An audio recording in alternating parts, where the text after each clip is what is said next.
Rich dad poor dad chapter 8 बाधाओं को पार करना। एक बार लोग अध्ययन कर लें और उनमें पैसे की समझ आ भी जाए तो भी आर्थिक आजादी हासिल करने के लिए उन्हें कई बाधाओं और अवरोधों का सामना करना पड़ सकता है। ऐसे 5 कारण हैं जिनके कारण पैसे की समझ रखने वाले लोग अपने संपत्ति वाले कॉलम को ज्यादा नहीं बढ़ा पाते। संपत्ति वाला कॉलम जिससे बहुत सारा कैश फ्लो आता है। संपत्ति वाला कॉलम जो उन्हें अपने सपने की जिंदगी जीने का मौका देता है और अपने बिल चुकाने के लिए हरदम काम करने के झंझट से मुक्ति दे सकता है। ये 5 कारण हैं: डर, सनकीपन, आलस्य, बुरी आदतें, जिद। कारण नंबर 1, पैसा खोने के डर से पार पाना। मैं कभी किसी ऐसे व्यक्ति से नहीं मिला जिसे पैसे का नुकसान अच्छा लगता हो, और मेरी जिंदगी में मैं कभी किसी अमीर व्यक्ति से नहीं मिला जिसने कभी भी पैसे का नुकसान न उठाया हो। परंतु मैं ऐसे बहुत से गरीब लोगों से जरूर मिला हूं जिन्होंने एक दमड़ी भी नहीं खोई है निवेश में। पैसा खोने का डर स्वाभाविक है, यह हर किसी व्यक्ति को होता है, अमीरों को भी। परंतु समस्या डर नहीं है, समस्या यह है कि आप इस डर का सामना किस तरह से करते हैं। पैसा खोने के बाद स्थिति से किस तरह निपटते हैं, आप असफलता को किस तरह से लेते हैं, यह आपके जीवन में बहुत महत्वपूर्ण है। यह जिंदगी में केवल पैसे के बारे में ही नहीं बल्कि हर चीज के बारे में सही है। एक अमीर व्यक्ति और एक गरीब व्यक्ति में मूलभूत अंतर यह होता है कि वे इस डर से किस तरह मुकाबला करते हैं। डरने में कोई बुराई नहीं है, पैसे के मामले में डरपोक होना भी कोई बुरी बात नहीं है। आप भी अमीर हो सकते हैं। हम सभी कुछ मौकों पर बहादुर होते हैं और कुछ मौकों पर डरपोक। मेरे दोस्त की पत्नी एक इमरजेंसी रूम की नर्स है। जब भी वह खून देखती है वह तत्परता से काम में जुट जाती है। जब भी मैं निवेश का जिक्र करता हूँ वह भाग जाती है। जब मैं खून देखता हूँ तो मैं नहीं भागता, मैं बेहोश हो जाता हूँ। मेरे अमीर डैडी पैसे के नुकसान के डर या फोबिया को समझते थे। कुछ लोग सांपों से डरते हैं, कुछ लोग पैसा गंवाने से डरते हैं। दोनों ही फोबिया हैं, उनका कहना था। पैसा गंवाने के बारे में उनका सुझाव यह छोटी पंक्ति थी: अगर आप जोखिम से घबराते हैं और चिंता करते हैं तो जल्दी शुरू कर दें। इसीलिए बैंक तभी बचत की आदत डालना चाहते हैं जब आप छोटे होते हैं। अगर आप कम उम्र में शुरू करते हैं तो आपके लिए अमीर होना ज्यादा आसान होता है। मैं इस बारे में ज्यादा विस्तार से कुछ नहीं कहूंगा, परंतु 20 साल की उम्र में बचत शुरू करने वाले और 30 साल की उम्र में बचत शुरू करने वाले लोगों में बहुत बड़ा फर्क होता है। कहा जाता है कि विश्व के अजूबों में से एक है चक्रवृद्धि ब्याज की ताकत, यानी कंपाउंड इफेक्ट की ताकत। मैनहट्टन आइलैंड की खरीद दुनिया के महानतम सौदों में से एक मानी जाती है। न्यूयॉर्क को $24 में खरीदा गया था, परंतु अगर उस $24 को 8% सालाना ब्याज पर निवेश कर दिया जाता तो वही $24 1995 के अंत तक $28 ट्रिलियन से ज्यादा हो गए होते। मैनहट्टन को 1995 की रियल एस्टेट की कीमतों पर दोबारा खरीदा जा सकता था और इसके बाद भी इतना पैसा बच जाता कि लॉस एंजलिस का ज्यादातर हिस्सा खरीदा जा सके। मेरा पड़ोसी एक बड़ी कंप्यूटर कंपनी के लिए काम करता है। वह 25 सालों से वहां पर है। अगले 5 सालों में वह कंपनी को छोड़ देगा और उसके 401 के रिटायरमेंट प्लान में $40 लाख जमा होंगे। यह मुख्य रूप से अच्छी गति से विकसित हो रहे म्यूचुअल फंड में निवेश किए गए हैं जो बाद में बॉन्ड और गवर्नमेंट सिक्योरिटीज में बदल दिए जाएंगे। नौकरी छोड़ते समय उसकी उम्र केवल 55 साल होगी और उसके पास $3 लाख से ज्यादा की निष्क्रिय आय होगी, जो कि उसके वेतन से ज्यादा होगी। अगर आप हारने से डरते हैं या जोखिम लेने से डरते हैं तो भी यह किया जा सकता है, परंतु आपको जल्दी ही इसकी शुरुआत करनी होगी और एक रिटायरमेंट प्लान तो बनाना ही होगा, और आपको निवेश करने से पहले एक भरोसेमंद फाइनेंशियल प्लानर की सेवाएं लेनी होंगी। परंतु अगर आपके पास ज्यादा समय नहीं है या आप जल्दी रिटायर होना चाहते हैं तो आप किस तरह पैसे खोने के डर का सामना करते हैं? मेरे गरीब डैडी ने कुछ नहीं किया। वे केवल इस विषय को टालते रहे और इस बारे में चर्चा करने के लिए तैयार नहीं हुए। दूसरी तरफ मेरे अमीर डैडी का सुझाव था कि मैं टेक्सास के लोगों की तरह की मानसिकता रखूं। मैं टेक्सास और वहां के लोगों को पसंद करता हूं, उनका कहना था। टेक्सास में हर चीज बड़े पैमाने पर होती है। जब टेक्सास के लोग जीतते हैं तो वह बड़ी जीत होती है, और जब वे हारते हैं तो वे हार भी अद्भुत होती है। वे हारना पसंद करते हैं? मैंने पूछा। मेरे कहने का यह मतलब नहीं है। कोई भी हारना पसंद नहीं करता। मुझे एक खुश हारा हुआ व्यक्ति दिखा दो और मैं तुम्हें बता दूंगा कि हार ऐसी होती है, अमीर डैडी ने कहा। मैं जोखिम, पुरस्कार और असफलता के बारे में टेक्सास के लोगों के नजरिए के बारे में बात कर रहा हूँ। वे जिंदगी के बारे में इसी तरह से सोचते हैं। वे बड़े स्तर पर जीते हैं।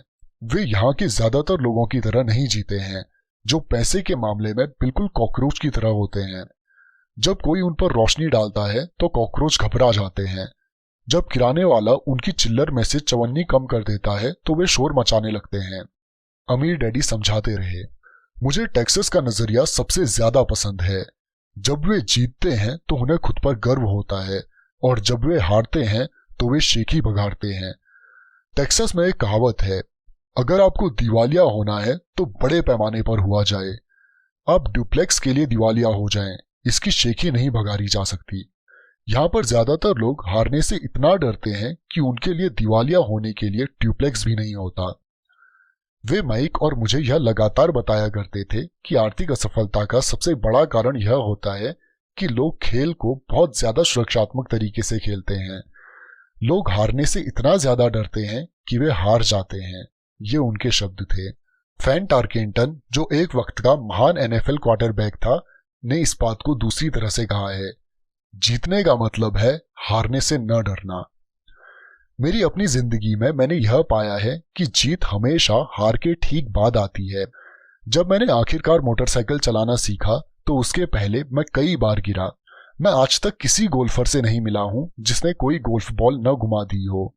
मैं आज तक ऐसे प्रेमी से भी नहीं मिला हूं जिनका कभी दिल ना टूटा हो। और मैं आज तक कभी ऐसे अमीर आदमी से भी नहीं मिला हूं जिसने कभी पैसा ना गवाया हो। तो ज्यादातर लोग आर्थिक रूप से इसलिए नहीं जीत पाते क्योंकि उन्हें अमीर होने की खुशी से पैसा खोने का दर्द कहीं ज्यादा होता है। टेक्सास में एक और कहावत है, हर आदमी स्वर्ग जाना चाहता है परंतु कोई मरना नहीं चाहता। ज्यादातर लोग अमीर होने का सपना देखते हैं परंतु पैसे खोने के विचार से कांप जाते हैं, इसीलिए वे कभी स्वर्ग नहीं पहुंच पाते। अमीर डैडी माइक और मुझे टेक्सास में अपनी यात्राओं के बारे में कहानियां सुनाया करते थे।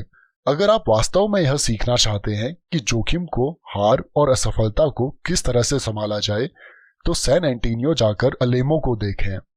अलेमो उन बहादुर लोगों की महान कथा है जिनके पास सफलता की कोई उम्मीद नहीं थी, फिर भी यह जानते हुए भी उन्होंने लड़ने का विकल्प चुना। उन्होंने समर्पण करने के बजाय मरने का विकल्प चुना। यह पढ़ने योग्य प्रेरक कथा है। वैसे यह एक दुखद सैन्य हार है। वे आखिरकार असफल हुए, वे हार गए। तो टेक्सास के लोग किस तरह सफलता का सामना करते हैं? वे अब भी चिल्लाते हैं, एलोमो को याद रखो। माइक और मैंने यह कहानी कई बार सुनी। जब भी अमीर डैडी किसी बड़े सौदे को कराने वाले होते थे और वे नर्वस होते थे, तब वे हमें यह कहानी सुनाया करते थे। जब भी वे पर्याप्त मेहनत कर चुके होते थे और या तो मामला सही हो जाता था या बिगड़ जाता था, तब वे हमें यह कहानी सुनाया करते थे। हर बार जब वे गलती करने या पैसा गंवाने से डरते थे, तब वे हमें यही कहानी सुनाया करते थे। इससे उन्हें ताकत मिलती थी, क्योंकि यह कहानी उन्हें याद दिलाती थी कि किस तरह पैसे के नुकसान को आर्थिक विजय में बदला जा सकता है। अमीर डैडी जानते थे कि असफलता उन्हें ज्यादा मजबूत और स्मार्ट बनाएगी। ऐसा नहीं था कि उन्हें हारना पसंद था या वे हारना चाहते थे। वे केवल इतना जानते थे कि वे कौन थे और वे किस तरह हार का सामना करेंगे। वे नुकसान उठा लेंगे और फिर उसे जीत में बदल लेंगे। यही उन्हें एक विजेता बनाता था और दूसरों को पराजित। इससे उन्हें जोखिम उठाने के लिए सीमा लांघने का साहस मिलता था, जबकि बाकी लोग उस सीमा के पार नहीं जा पाते थे। इसीलिए मैं टेक्सास के लोगों को इतना पसंद करता हूँ। उन्होंने एक बड़ी असफलता को लिया और उसे एक पर्यटन स्थल के रूप में बदल लिया, जिससे करोड़ों की आमदनी हो रही है। परंतु उनके सबसे अर्थपूर्ण शब्द शायद ये हैं, टेक्सास के लोग अपनी असफलताओं को दफनाते नहीं हैं, वे उनसे प्रेरणा लेते हैं। वे अपनी असफलताओं को लेकर उन्हें नारों में बदल लेते हैं। असफलता टेक्सास के लोगों को जीतने के लिए प्रेरित करती है, परंतु यह फॉर्मूला केवल टेक्सास के लोगों का ही फॉर्मूला नहीं है, यह सभी जीतने वालों का फॉर्मूला है। जैसा मैंने कहा, मोटरसाइकिल से बार बार गिरना गाड़ी चलाना सीखने की प्रक्रिया का हिस्सा था। मुझे याद है कि गिरने के बाद मुझ में गाड़ी चलाना सीखने के लिए ज्यादा दृढ़ निश्चय आ गया था। मेरा दृढ़ निश्चय गिरने से कम नहीं हुआ था। मैंने यह भी कहा है कि मैं कभी किसी ऐसे गोल्फर से नहीं मिला जिसकी बॉल कभी गलत नहीं गई हो। किसी चोटी के प्रोफेशनल गोल्फर के लिए बॉल खोना या टूर्नामेंट हारना उसे ज्यादा बेहतर बनने की कड़ी मेहनत करने और ज्यादा अध्ययन करने के लिए प्रेरित करता है। इससे वे ज्यादा बेहतर बनते हैं। जीतने वालों के लिए हार प्रेरणादायक बन जाती है, हारने वालों को हार बर्बाद कर देती है। जॉन डी रॉकीफेलर के शब्दों में, मैं हमेशा हर संकट को अवसर में बदलने की कोशिश करता था, और जापानी अमेरिकी होने के नाते मैं भी यही कह सकता हूँ। कई लोग कहते हैं कि पर्ल हार्बर अमेरिकी गलती थी। मैं कहता हूँ कि यह जापानी गलती थी। टोरा टोरा टोरा फिल्म में एक संयमित जापानी एडमिरल खुशियां मना रहे अपने अधीनस्थों से यह कहता है, मुझे डर यह है कि हमने एक सोते हुए राक्षस को जगा दिया है। पर्ल हार्बर को याद रखो एक नारा बन गया। यह अमेरिका की सबसे बड़ी हारों में से एक थी, फिर भी इसके कारण उसे जीतने की प्रेरणा मिली। इस बड़ी हार से अमेरिका को ताकत मिली और अमेरिका जल्दी ही दुनिया में एक बहुत बड़ी ताकत के रूप में उभरकर सामने आया। असफलता जीतने वालों को प्रेरणा देती है और हारने वालों को बर्बाद कर देती है। यह जीतने वालों का सबसे बड़ा रहस्य और सूत्र है। यह वह रहस्य है जिसे हारने वाले नहीं जानते। जीतने वालों का महानतम रहस्य यह है कि असफलता जीतने की प्रेरणा देती है, इसीलिए उन्हें हार से डर नहीं लगता। मैं फ्रैंक टार्केंटन के शब्दों को एक बार फिर से दोहराना चाहता हूं, जीतने का मतलब है हार से न डरना। फ्रैंक टार्केंटन जैसे कई लोग हार से इसलिए नहीं डरते क्योंकि वे जानते हैं कि वे कौन हैं। वे हारने से नफरत करते हैं, इसीलिए वे जानते हैं कि हार केवल उन्हें ज्यादा बेहतर बनने के लिए प्रेरित कर सकती है। हारने से डरने और हारने से नफरत करने में बहुत बड़ा अंतर होता है। ज्यादातर लोग पैसा गंवाने से इतना डरते हैं कि वे हार जाते हैं। वे ड्यूप्लेक्स के कारण ही दिवालिया हो जाते हैं। आर्थिक रूप से वे जीवन में बहुत ज्यादा सुरक्षात्मक खेल खेलते हैं और बहुत छोटे पैमाने पर खेलते हैं। वे बड़े घर और बड़ी कारें तो खरीद लेते हैं, परंतु वे बड़े निवेश नहीं करते। वह प्रमुख कारण जिसके कारण 90% अमेरिकी जनता पैसे के लिए संघर्ष करती है, यह है कि वे हार से बचने के लिए खेलते हैं, वे जीतने के लिए नहीं खेलते। वे अपने फाइनेंशियल प्लानर्स या अकाउंटेंट्स या स्टॉक ब्रोकर्स के पास जाते हैं और एक संतुलित पोर्टफोलियो खरीद लेते हैं। ज्यादातर के पास सीडी, कम आमदनी वाले बॉन्ड, फ्रांसिस म्यूचुअल फंड और बहुत कम स्टॉक्स में बहुत सा नगद जमा होता है। यह एक सुरक्षित और समझदारी पूर्ण पोर्टफोलियो होता है, परंतु यह जीतने वाला पोर्टफोलियो नहीं होता। यह उस आदमी का पोर्टफोलियो होता है जो हार से बचने के लिए खेल रहा है। मुझे गलत मत समझिए, शायद यह 70% जनसंख्या से बेहतर पोर्टफोलियो होता है और यह भयावह है, क्योंकि पोर्टफोलियो न होने से बेहतर है सुरक्षित पोर्टफोलियो होना। यह किसी ऐसे व्यक्ति के लिए बहुत बढ़िया पोर्टफोलियो होता है जो सुरक्षा को पसंद करता है, परंतु सुरक्षित खेल खेलने और सुरक्षित निवेश पोर्टफोलियो वह तरीका नहीं है जिससे सफल निवेशक अपना खेल खेलते हैं। अगर आपके पास कम पूंजी है और आप अमीर होना चाहते हैं तो पहले तो केंद्रित हो जाएं, संतुलित नहीं। अगर आप किसी सफल व्यक्ति को देखेंगे तो शुरुआत में वे संतुलित नहीं होते। संतुलित लोग कहीं नहीं जा पाते, वे एक ही जगह पर बने रहते हैं। प्रगति करने के लिए आपको असंतुलित होना पड़ता है। इसे देखने के लिए आप अपने चलने की प्रगति को देखें। थॉमस एडिसन संतुलित नहीं थे, वे केंद्रित थे। बिल गेट्स संतुलित नहीं थे, वे केंद्रित थे। डोनाल्ड ट्रंप केंद्रित थे। जॉर्ज सोरोन्स केंद्रित थे। जॉर्ज पैटन ने अपने टैंकों को फैलाया नहीं, उन्होंने उन्हें केंद्रित किया और जर्मन पंक्ति के कमजोर ठिकानों को उड़ा डाला। फ्रांसीसियों ने मैजिनेट लाइन में अपने सैन्य बल को फैलाया था और आप जानते ही हैं कि उनके साथ क्या हादसा हुआ था। अगर आप में अमीर होने की इच्छा है तो स्वयं को केंद्रित कर लें। अपने बहुत से अंडों को केवल कुछ बास्केट में रख लें। वह ना करें जो गरीब और मध्य वर्ग लोग करते हैं, वे बहुत कम अंडों को बहुत सी बास्केट में रखते हैं। अगर आप हार से नफरत करते हैं तो सुरक्षित खेलें। अगर हारने से आप कमजोर हो जाते हैं तो सुरक्षित खेलें। संतुलित निवेश का रास्ता खोजें। अगर आपकी उम्र 25 साल से ज्यादा है और आप जोखिम उठाने से डरते हैं तो बदले नहीं, सुरक्षित खेलें, परंतु इसकी शुरुआत जल्दी करें। अपने अगले अंडे को जल्दी ही इकट्ठा करना शुरू कर दें, क्योंकि इसमें समय लगेगा। परंतु अगर आपके पास आजादी के सपने हैं, चूहा दौड़ से बाहर निकलने का इरादा है, तो आपको खुद से यह सवाल पूछना चाहिए, मैं किस तरह असफलता का सामना करूंगा? अगर असफलता से आपको जीतने की प्रेरणा मिलती है तो शायद आपको कोशिश करनी चाहिए, परंतु केवल शायद। अगर असफलता आपको कमजोर बना देती है या आप पर मानसिक तनाव डालती है, उस बिगड़े नवाब की तरह जो हर बार कोई चीज गलत होने पर मुकदमा दायर करने के लिए वकील को ढूंढता है, तो सुरक्षित खेल ही खेलें। अपनी दिन की नौकरी को बनाए रखें, बॉन्ड या म्यूचुअल फंड खरीदें, परंतु याद रखें कि इनमें भी खतरा होता है, हालांकि तुलनात्मक रूप से वे ज्यादा सुरक्षित होते हैं।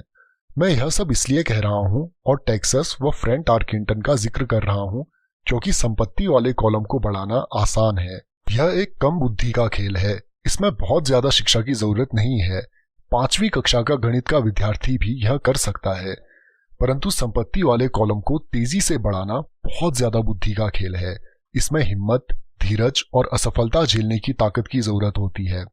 हारने वाले असफलता से बचते हैं, जबकि असफलता हार को जीत में बदल सकती है। एलोमो को याद रखें।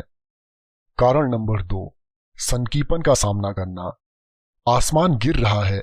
हम में से ज्यादातर लोग उस छोटे मुर्गे की कहानी जानते हैं जो आसमान गिरने की चेतावनी देता हुआ अपने दड़बे में दौड़ रहा था। हम इस तरह के बहुत से लोगों को जानते हैं, परंतु हम सबके भीतर एक ऐसा ही छोटा मुर्गा होता है। और जैसा मैंने पहले ही कहा है, सनकी व्यक्ति दरअसल छोटे मुर्गे की तरह नहीं है। हम सभी में एक छोटा मुर्गा होता है जो तब उभर कर सामने आता है जब हमारे विचारों पर डर और शंका हावी हो जाती है। हम सभी के मन में शंकाएं होती हैं। मैं स्मार्ट नहीं हूं, मैं पर्याप्त अच्छा नहीं हूं, अमुक व्यक्ति मुझसे बेहतर है। या हमारी शंकाएं अक्सर हमें निष्क्रिय कर देती हैं। हम क्या होगा वाला खेल खेलते हैं। क्या होगा अगर मेरे निवेश करने के बाद अर्थव्यवस्था धराशायी हो जाए, या क्या होगा अगर मेरा नियंत्रण खत्म हो जाए और मैं पैसा वापस न चुका सकूं। क्या होगा अगर घटनाएं मेरी योजनाओं के हिसाब से न हो। या हमारे कई ऐसे दोस्त या प्रियजन भी हो सकते हैं जो हमें अपनी कमजोरियों की याद दिला सकते हैं, चाहे हमने उनकी सलाह मांगी हो या नहीं। वे अक्सर कहते हैं, तुम्हें ऐसा क्यों लगता है कि तुम यह कर सकते हो, या अगर यह इतना ही बढ़िया होता तो हर कोई ऐसा ही क्यों नहीं कर रहा है, या यह कभी सफल हो ही नहीं सकता, तुम्हें पता ही नहीं है कि तुम किस बारे में बात कर रहे हो।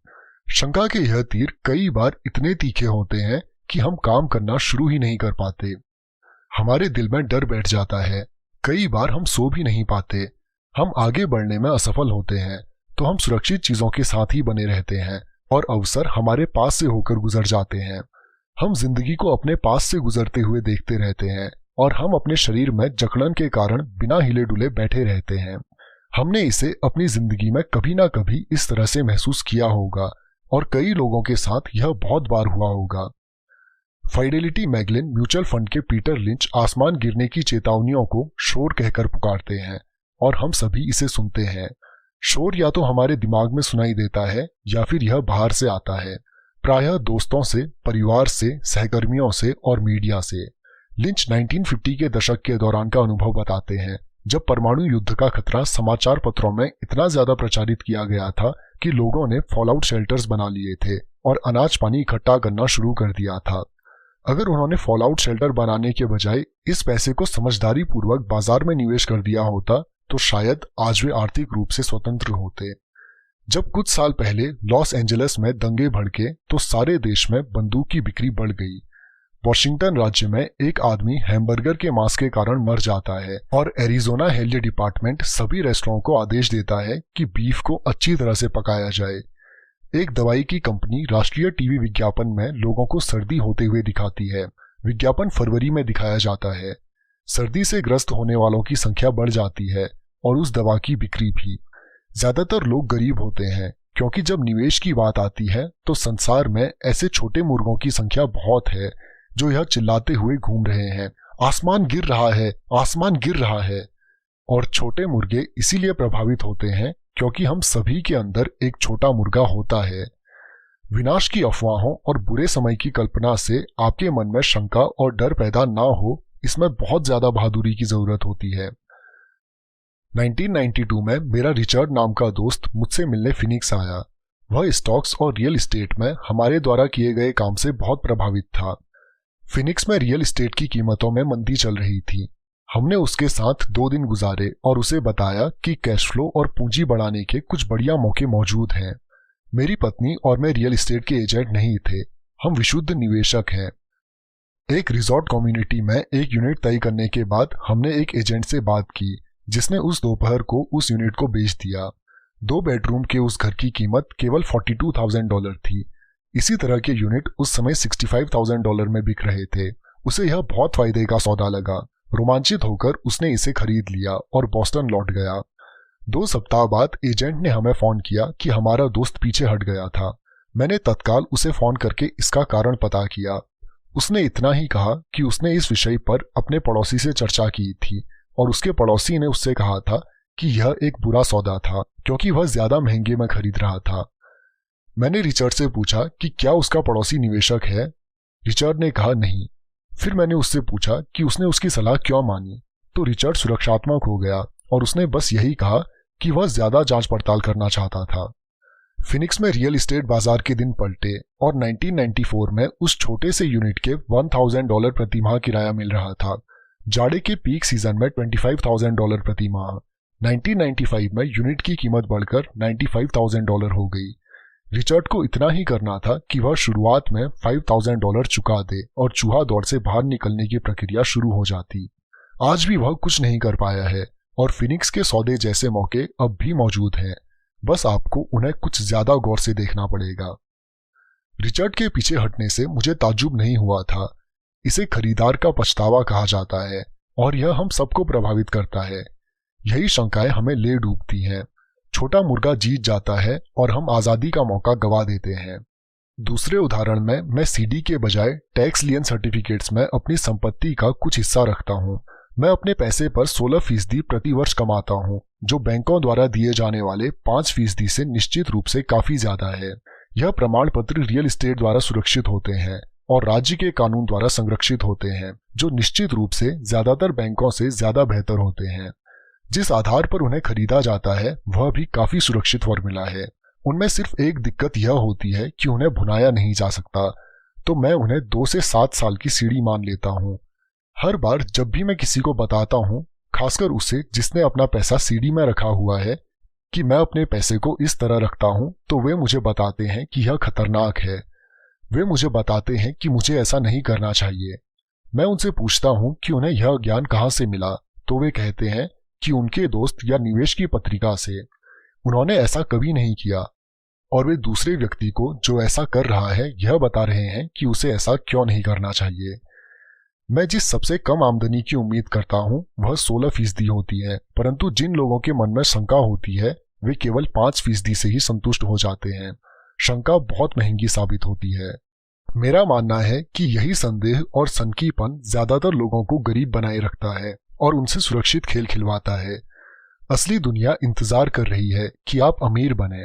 केवल आपके संदेह ही आपको गरीब बनाए हुए हैं। जैसा मैंने कहा, चूहा दौड़ से बाहर निकलना तकनीकी रूप से आसान है। इसमें ज्यादा शिक्षा की जरूरत नहीं होती, परंतु इन संदेहों के कारण ज्यादातर लोग इससे बाहर नहीं निकल पाते। शंकालु लोग कभी नहीं जीत पाते, अमीर डैडी का कहना था। शंका और डर के कारण व्यक्ति संदेहवादी बन जाता है। शंकालु व्यक्ति आलोचना करते हैं, जबकि जीतने वाले लोग विश्लेषण करते हैं। यह उनकी एक और पसंदीदा कहावत थी। अमीर डैडी ने यह स्पष्ट किया कि आलोचना से दिमाग बंद जाता है, जबकि विश्लेषण से आंखें खुल जाती हैं। विश्लेषण से जीतने वाले यह देख सकते हैं कि आलोचक अंधे हैं और वे उन मौकों को भी देख सकते हैं जो और किसी को नहीं दिख पाते हैं, और दूसरे लोग जिन मौकों को नहीं देख पाते उन्हें देखने की क्षमता किसी भी तरह की सफलता की कुंजी है। जो लोग पैसे की आजादी ढूंढ रहे हैं उनके लिए रियल एस्टेट निवेश का एक दमदार तरीका है। यह निवेश का एक अद्भुत तरीका है, परंतु जब भी मैं रियल एस्टेट का जिक्र करता हूं तो मुझे यह सुनने को मिलता है, मैं टॉयलेट नहीं सुधारना चाहता। इसी को पीटर लिंच शोर कहते हैं। इसी को मेरे अमीर डैडी शंकालु लोगों के बहाने कहते थे। ऐसे लोग जो केवल आलोचना करते हैं, विश्लेषण नहीं करते। ऐसे लोग जिनके दिमाग पर उनकी शंकाओं और डरों का पर्दा पड़ जाता है, वे अपनी आंखें नहीं खोलते। तो जब कोई कहता है मैं टॉयलेट नहीं सुधारना चाहता, तो मैं जवाब देता हूं, आपको ऐसा क्यों लगता है कि मैं यह करना चाहता हूं? वे यह कह रहे हैं कि जो उन्हें चाहिए, टॉयलेट उससे ज्यादा महत्वपूर्ण है। मैं चूहा दौड़ से बाहर निकलने की आजादी के बारे में बात कर रहा हूं, और उनका पूरा ध्यान टॉयलेट पर लगा रहता है। इसी तरह के विचार ज्यादातर लोगों को गरीब बनाए रखते हैं। वे विश्लेषण करने के बजाय आलोचना करते रहते हैं। मैं नहीं करना चाहता शब्द आपकी सफलता की कुंजी को अपने अंदर समाये रहते हैं, अमीर डैडी का कहना था। चूंकि मैं भी टॉयलेट ठीक करने में ज्यादा रुचि नहीं रखता, इसीलिए मैं एक प्रॉपर्टी मैनेजर की तलाश कर लेता हूँ जो टॉयलेट ठीक करने का ध्यान रखता है। घरों या अपार्टमेंट्स को चलाने के लिए एक बढ़िया प्रॉपर्टी मैनेजर को ढूंढने के बाद मेरा कैश फ्लो बढ़ जाता है। परंतु इससे भी ज्यादा महत्वपूर्ण यह है कि एक बढ़िया प्रॉपर्टी मैनेजर मुझे और ज्यादा रियल एस्टेट खरीदने का मौका देता है, क्योंकि मुझे टॉयलेट का ध्यान नहीं रखना पड़ेगा। एक बढ़िया प्रॉपर्टी मैनेजर रियल एस्टेट में सफलता की कुंजी है। मेरे लिए रियल एस्टेट से भी ज्यादा महत्वपूर्ण है एक अच्छा मैनेजर खोजना। प्रायः किसी बढ़िया प्रॉपर्टी मैनेजर को अच्छे सौदों के बारे में पहले से पता चल जाता है, जबकि रियल एस्टेट एजेंट्स को बाद में पता चलता है, जिसके कारण वे और भी ज्यादा मूल्यवान हो जाते हैं। मैं नहीं करना चाहता कुछ सफलता की कुंजी कहने के पीछे अमीर डैडी का यही मतलब था। चूंकि मैं भी टॉयलेट ठीक नहीं करना चाहता था, इसीलिए मैंने यह विचार किया कि किस तरह ज्यादा रियल एस्टेट खरीदी जाए और चूहा दौड़ से बाहर निकलने की प्रक्रिया तेज की जाए। जो लोग यह कहना जारी रखते हैं मैं टॉयलेट नहीं सुधारना चाहता, वे अक्सर इस सशक्त निवेश माध्यम से खुद को वंचित रखते हैं। उनके लिए टॉयलेट उनकी आजादी से ज्यादा महत्वपूर्ण होता है। स्टॉक मार्केट में मैं अक्सर लोगों को यह कहते हुए सुनता हूँ, मैं अपना पैसा नहीं गंवाना चाहता। उन्हें ऐसा क्यों लगता है कि मैं या कोई और व्यक्ति पैसा गंवाना पसंद करता है? वे सिर्फ इसलिए पैसे नहीं बना पाते क्योंकि वे पैसा गंवाने के लिए तैयार नहीं होते। विश्लेषण करने के बजाय वे एक और सशक्त निवेश के माध्यम यानी स्टॉक मार्केट की तरफ से अपने दिमाग को बंद कर लेते हैं। दिसंबर 1996 में मैं अपने मित्र के साथ नजदीकी गैस स्टेशन के पास से गुजर रहा था। उसने देखा और अनुमान लगाया कि तेल की कीमतें बढ़ जाएंगी। मेरा दोस्त बहुत चिंता करता रहता है, यह छोटा मुर्गा है। उसके हिसाब से आसमान हमेशा गिरने वाला होता है और अक्सर आसमान उसी के सर पर गिरता है। जब हम घर पहुंचे तो उसने मुझे वह तमाम कड़े बताए कि अगले कुछ सालों में तेल की कीमतें क्यों बढ़ेंगी। यह आंकड़े मुझे पहले पता नहीं, हालांकि मैंने वर्तमान ऑयल कंपनी में बहुत से शेयर खरीदे हुए थे। उस सूचना के आधार पर मैंने तत्काल एक नई ऑयल कंपनी की खोज शुरू कर दी जिसे उसके वास्तविक मूल्य से कम आंका गया हो। मुझे ऐसी ऑयल कंपनी मिल गई जो तेल के कुछ भंडारों को खोजने वाली थी। मेरा ब्रोकर इस नई कंपनी को लेकर खासा रोमांचित हो गया और मैंने 65 सेंट प्रति शेयर की दर पर 15,000 शेयर खरीद लिए।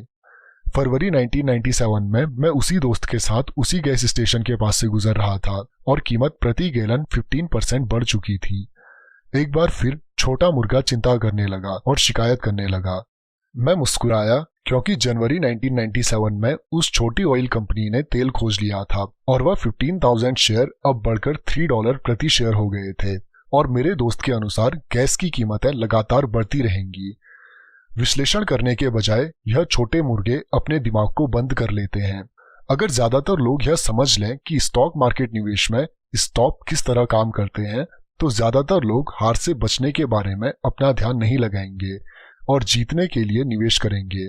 स्टॉप एक कंप्यूटर निर्देश है जो भाव गिरने पर आपके शेयर को अपने आप बेच देता है ताकि आपका कम से कम नुकसान हो और आपको ज्यादा से ज्यादा फायदा मिल सके। जो लोग हारने से घबराते हैं उनके लिए यह एक बहुत अच्छा तरीका है।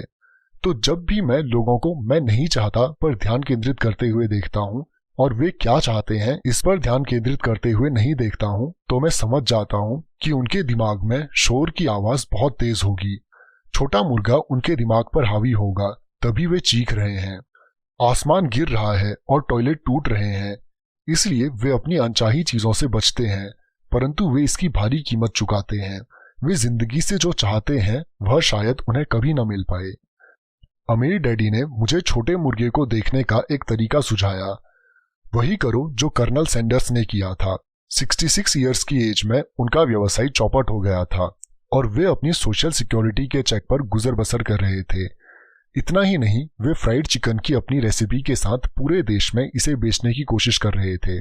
किसी ने हाँ कहने के पहले इस रेसिपी के लिए 1009 बार ना कहा था और वे उस उम्र में करोड़पति बने जिस उम्र में लोग काम छोड़कर आराम करना चाहते हैं। वे एक बहादुर और जिद्दी व्यक्ति थे। अमीर डैडी हॉर्लैंड सैंडर्स के बारे में कहा करते थे, जब भी आप शंका में हो और थोड़े डरे हुए हो तो वही करें जो कर्नल सैंडर्स ने अपने छोटे मुर्गे के साथ किया था, उसे फ्राई कर लें। कारण नंबर 3, आलस्य। व्यस्त लोग अक्सर बहुत आलसी होते हैं। हम सभी ने उस व्यवसायी की कहानियां पढ़ी हैं जो पैसे कमाने के लिए कड़ी मेहनत करता है। वह अपनी पत्नी और बच्चों की सुख सुविधा के लिए काफी मेहनत करता है। वह ऑफिस में बहुत देर तक काम करता है और सप्ताह अंत में भी ऑफिस के काम को घर पर ले आता है। एक दिन वह जब घर लौटता है तो उसे घर सूना मिलता है। उसकी पत्नी अपने बच्चों के साथ घर छोड़कर चली जाती है। उसे पता था कि उसके और उसकी पत्नी के बीच में मतभेद है, परंतु उस रिश्ते को ज्यादा मजबूत बनाने के बजाय वह काम में ही व्यस्त बना रहा। निराश होकर वह अपने काम के प्रति लापरवाह हो जाता है और उसके काम पर इतना ज्यादा असर पड़ता है कि उसकी नौकरी चली जाती है। आज मैं बहुधा ऐसे लोगों से मिलता हूं जो इतने व्यस्त हैं कि उन्हें अपनी संपत्ति की परवाह करने की भी फिक्र नहीं है, और ऐसे भी लोग हैं जो इतने ज्यादा व्यस्त हैं कि उन्हें अपने स्वास्थ्य की परवाह ही नहीं है। दोनों का कारण एक ही है, वे व्यस्त हैं और वे व्यस्त बने रहना चाहते हैं क्योंकि वे किसी चीज का सामना नहीं करना चाहते। उन्हें यह बताने की जरूरत नहीं है, अंदर से वे खुद जानते हैं। वास्तव में अगर आप उन्हें याद दिलाएं तो वे गुस्सा हो जाते हैं या चिढ़ जाते हैं। अगर वे नौकरी में या बच्चों के साथ व्यस्त नहीं हैं तो वे टीवी देखने, मछली पकड़ने, गोल्फ खेलने या शॉपिंग करने में व्यस्त होते हैं, परंतु अंदर से वे जानते हैं कि वे किसी महत्वपूर्ण चीज का सामना करने से कतरा रहे हैं। यह आलस का सबसे आम रूप है। यह आलस का मतलब है व्यस्त बने रहना। तो आलस का इलाज क्या है? जवाब है थोड़ा सा लालच। हम में से ज्यादातर लोगों का लालन पालन इस तरह से किया गया है कि हम लालच या इच्छा को बुरा समझते हैं। मेरी माँ कहा करती थी, लालची लोग बुरे होते हैं, परंतु हम में से हर एक अच्छी चीजें, नई चीजें, रोमांचक चीजें हासिल करना चाहता है। तो उस इच्छा की भावनाओं को काबू में रखने के लिए प्रायः माँ बाप इच्छा को अपराध बोध से जोड़ देते हैं। तुम हमेशा अपने बारे में ही सोचते हो, क्या तुम्हें नहीं मालूम कि तुम्हारे भाई बहन भी हैं? यह मेरी माँ की फेवरेट कहावत थी। या तुम क्या खरीदना चाहते हो? मेरे डैडी की फेवरेट कहावत थी। तुम ऐसा सोचते हो कि जैसे हमारे पास बहुत पैसा है। क्या तुम सोचते हो कि पैसा पेड़ पर लगता है? हम अमीर नहीं हैं, तुम तो जानते ही हो। मुझ पर शब्दों का तो उतना असर नहीं पड़ा, परंतु उन शब्दों में जो गुस्सा और अपराध बोध का सम्मिश्रण था उसका मुझ पर बहुत ज्यादा असर हुआ। या इसके विपरीत अपराध बोध का जाल यह था, मैं तुम्हारे लिए यह खरीदकर अपने जीवन का बलिदान दे रहा हूँ। मैं तुम्हारे लिए यह इसलिए खरीद रहा हूँ क्योंकि जब मैं छोटा था तो मेरे माँ बाप मुझे यह खरीदकर नहीं दे पाए थे। मेरा एक पड़ोसी है जो पूरी तरह दिवालिया है, परंतु वह अपनी कार को अपने गराज में पार्क नहीं कर सकता।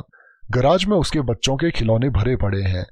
उन बिगड़े हुए बच्चों को मुंहमांगी चीज मिल जाती है। उस पड़ोसी के शब्द हैं, मैं नहीं चाहता कि उन्हें किसी चीज की कमी हो। उसने उनके कॉलेज के लिए या अपने रिटायरमेंट के लिए कुछ भी अलग से बचाकर नहीं रखा है, परंतु उसके बच्चों को हर खिलौना मिल जाता है। उसे डॉक में एक नया क्रेडिट कार्ड मिला और वह अपने बच्चों को घुमाने के लिए लॉस वेगस ले गया। मैं यह अपने बच्चों के लिए कर रहा हूं, यह उसके महान बलिदान के शब्द थे। अमीर डैडी इस वाक्य से चिढ़ते थे, मैं इसे नहीं खरीद सकता। मेरे असली घर में मुझे यही वाक्य अक्सर सुनने को मिल जाता था। इसके बजाय अमीर डैडी चाहते थे कि उनके बच्चे यह कहें, मैं किस तरह इसे खरीद सकता हूं। उनका तर्क था कि मैं इसे नहीं खरीद सकता। इस वाक्य से आप अपने दिमाग का दरवाजा बंद कर लेते हैं। इसे अब और ज्यादा सोचने की जरूरत नहीं होती। मैं इसे किस तरह खरीद सकता हूं वाक्य से आपके दिमाग के दरवाजे खुल जाते हैं। इससे यह सोचने पर मजबूर होता है और जवाब ढूंढता है। परंतु सबसे महत्वपूर्ण बात तो यह है कि मैं इसे नहीं खरीद सकता यह वाक्य झूठा होता है, और इंसान की आत्मा यह बात जानती है। इंसान की आत्मा बहुत ताकतवर होती है, उनका कहना था। यह जानती है कि यह कुछ भी कर सकती है। जब एक आलसी दिमाग कहता है कि मैं इसे नहीं खरीद सकता, तो आपके भीतर एक युद्ध छिड़ जाता है। आपकी आत्मा गुस्सा हो जाती है और आपके आलसी दिमाग को अपने झूठ पर अड़े रहना पड़ता है। आत्मा चीखती है, चलो भी हम जिम जाकर कसरत करते हैं, और आलसी दिमाग कहता है, परंतु मैं थका हुआ हूं, आज मैंने सचमुच बहुत काम किया है। या इंसान की आत्मा कहती है, मैं गरीबी से थक गई हूं, चलो इस दलदल से निकलते हैं और अमीर बनते हैं। इस पर आलसी दिमाग कहता है, अमीर लोग लालची होते हैं, इसके अलावा इसमें झंझट और तकलीफ बहुत है, यह सुरक्षित नहीं है, मेरा पैसा डूब सकता है, वैसे भी मैं बहुत मेहनत कर रहा हूँ, मेरे पास पहले से ही बहुत काम है, देखो आज रात को ही मुझे कितना काम करना पड़ेगा, मेरा बॉस कह रहा था कि यह काम सुबह तक पूरा हो जाना चाहिए, मैं इसे नहीं खरीद सकता। यह वाक्य दुख से भरा है, इससे लाचारी की भावना आती है, जिससे निराशा और इसके बाद अवसाद पैदा हो जाता है। इसके लिए एक और शब्द है, उदासीनता। मैं इसे किस तरह खरीद सकता हूँ? वाक्य से संभावनाओं, रोमांच और सपनों की दुनिया खुल जाती है। इसलिए मेरे अमीर डैडी इस बात से ज्यादा चिंतित नहीं होते थे कि आप क्या खरीदना चाहते हैं, परंतु वे यह जानते थे कि मैं किस तरह खरीद सकता हूँ। वाक्य से एक ज्यादा मजबूत दिमाग और एक ज्यादा प्रगतिशील आत्मा का निर्माण होता है। इसलिए उन्होंने माइक या मुझे शायद ही कभी कुछ दिया हो। इसके बजाय वे हमसे कहते थे, तुम इसे किस तरह खरीद सकते हो। और यह हमारे कॉलेज के बारे में भी सही था, जिसे हमने अपने खर्चे से पूरा किया। वे हमें लक्ष्य को हासिल करना नहीं सिखा रहे थे, वे तो हमें लक्ष्य को हासिल करने की प्रक्रिया का ज्ञान दे रहे थे। मेरी समझ से आज समस्या यह है कि करोड़ों लोग अपने लालच को लेकर अपराध बोध से ग्रस्त हैं। यह उनके बचपन से बुढ़ापे तक चलता है। वे जिंदगी में मिलने वाली अच्छी अच्छी चीजें चाहते हैं। ज्यादातर लोगों के अवचेतन में यह विचार मौजूद रहता है, आपको यह नहीं मिल सकती या आप इसे कभी नहीं खरीद पाएंगे। जब मैंने चूहा दौड़ से बाहर निकलने का फैसला किया तो मेरे दिमाग में एक सवाल आया, मैं किस तरह इस चूहा दौड़ से बाहर निकल सकता हूँ ताकि मुझे दोबारा काम न करना पड़े। और मेरे दिमाग में जवाब और सुझाव अपने आप आ गए।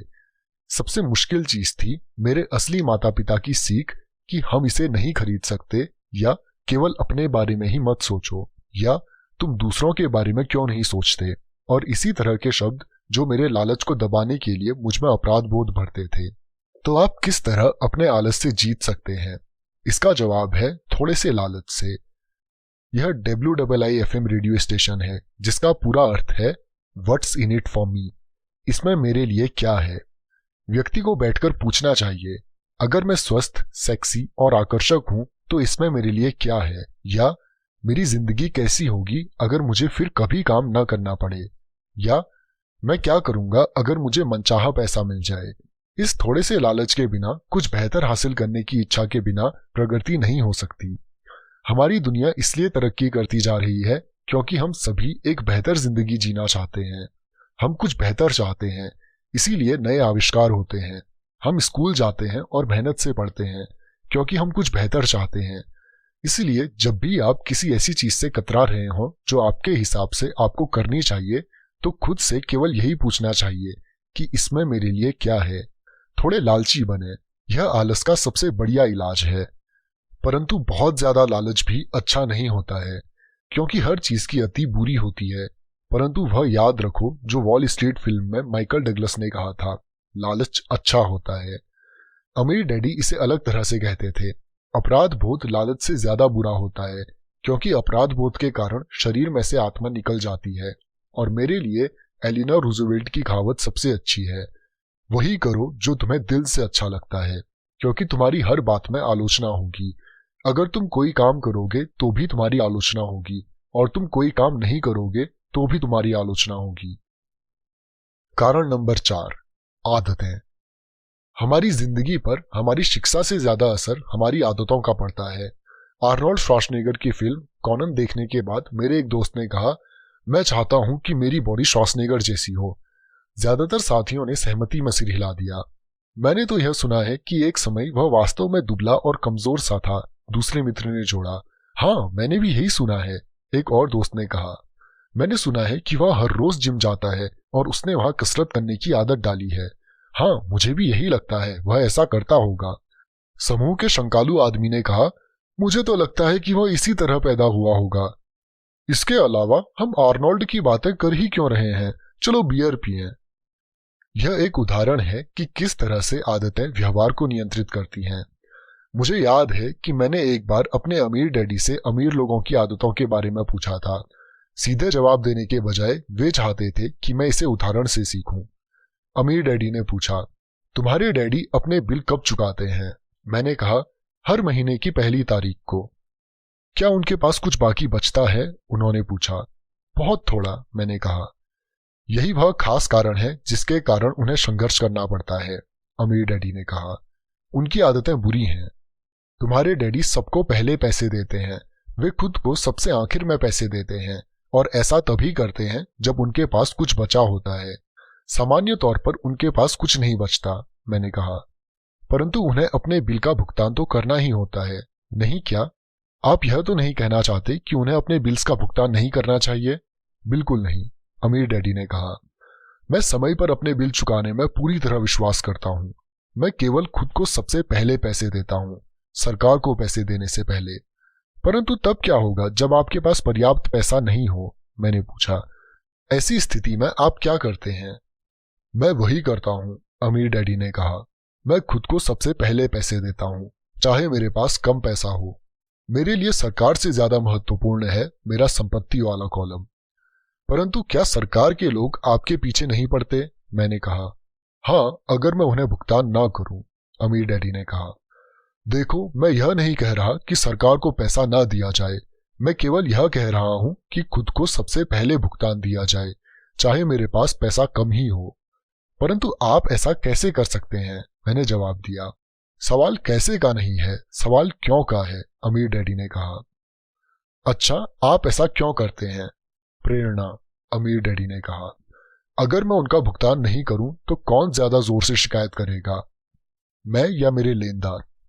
आपके बजाय आपके लेनदार ज्यादा जोर से चिल्लाएंगे, मैंने स्पष्ट विकल्प को चुनते हुए कहा।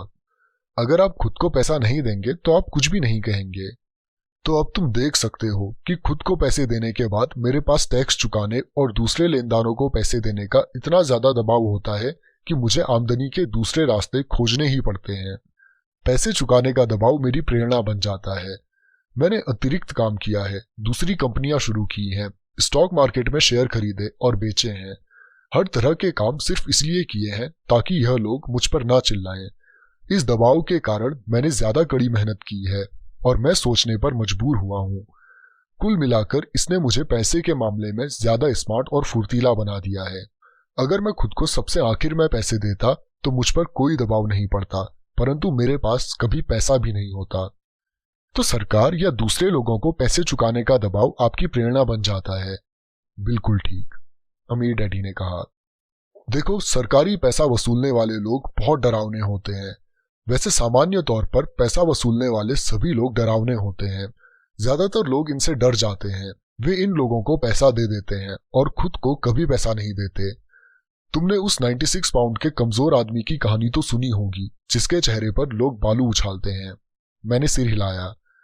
मैंने कॉमिक्स में वेट लिफ्टिंग और बॉडी बिल्डिंग के बारे में दिया गया यह विज्ञापन देखा है।